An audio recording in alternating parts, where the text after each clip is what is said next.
Parang finals, hindi kinaya ni Zion Williamson ang nangyari. Tinapon ng tuwalya. Pinag-aangasan ni D'Lo ang Pelicans. Namilipit mga idol si LeBron James sa ginawa sa kanya ni Zion. Tinawanan pa. Grabe ang asaran mga idol. Simula na ng play-in tournament, ang mananalo ay haharapin ng Denver Nuggets sa first round ng playoffs. Lakers versus Pelicans, nagkapikunan kaagad sa first quarter pa lamang ng laban sa pagitan ni D'Angelo Russell at Jose Alvarado. Ayaw kasing tigilan ni D'Lo sa pang-aasar itong player ng Pelicans.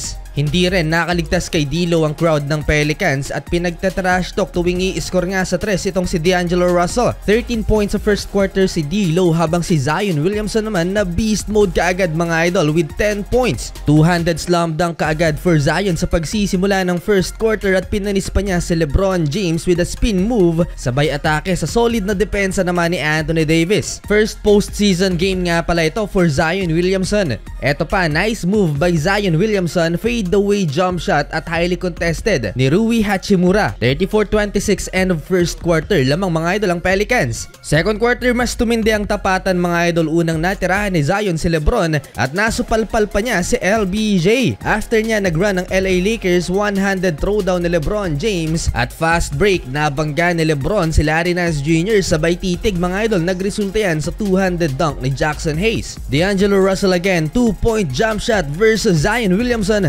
Sabay trash talk mga idol sa crowd ng Pelicans. Talagang ayaw tigilan ni D'Angelo Russell ang crowd. Under 8-minute mark, nakalibre ng masahe si Jackson Hayes. Napakalakas ni Zion Williamson sa ilalim mga idol. Dalawa pang sumabay. After ng sequence na yan, napabuhat si LeBron James. Back-to-back field goal at inararo ang depensa ng New Orleans Pelicans sa ilalim. Nagkahabol ng hininga si LeBron James. Napagod ng sobra. Kakatakbo si Lolo Bron. Last 2 minutes, magkakasunod ang free throw ni LeBron. Pasekretong umingiti itong si LeBron James sa crowd ng Pelicans dahil palubo na ang lamang ng Lakers. To end the first half, Zion Williamson coast to coast, iwan si LBJ, hindi na nahabol pa. Buzzer beater layup for Zion. 60-50, Lakers lead by 10. 20 points for Zion Williamson, 15 points for LeBron James. Simula ng third quarter, namilipit sa sakit si LeBron James ng masagasaan ni Zion Williamson. Natawagan ng offensive foul ang Pelican star at nginitian pa si LeBron James na masama ang pagkakabagsak. Tahimik na ang crowd dahil malaki na masyado ang lamang ng Lakers. Hindi pa kumakana dyan si Anthony Davis with 6 points pa lang so far. Nakapag-draw na naman ng offensive foul si LeBron James mga idol. Laban naman kay Herb Jones. Ayaw pa ring tantana ni D'Lo mga idol ang Pelicans crowd sa pang-aasar. 4-minute mark, LeBron James pinasayaw ang depensa ni Zion Williamson na libre ng layup si LeBron, pero after nyan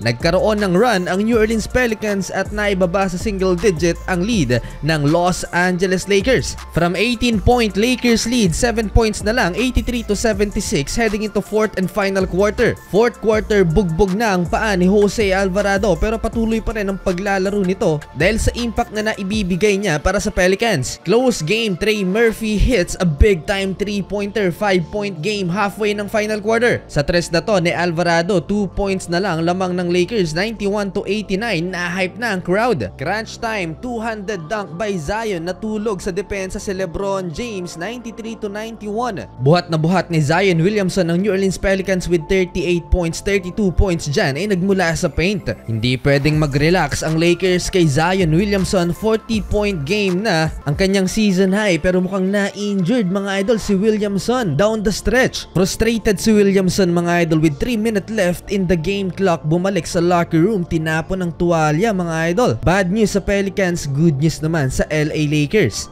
Last 2 minutes, LeBron James fadeaway jump shot, napakalayo, 99-97. Though wala si Zion Williamson, nakakasagot mga idol ang Pelicans. Tabla sa 99 ang talaan, Anthony Davis na libre sa ilalim. And D'Angelo Russell, cold-blooded 3-pointer sa harap ng Pelicans bench, nag-aangas si D'Lo. Lamang ng apat ng Lakers, 104-100. With 14 seconds left in the game clock, lamang na ng apat ng Lakers, 106-102.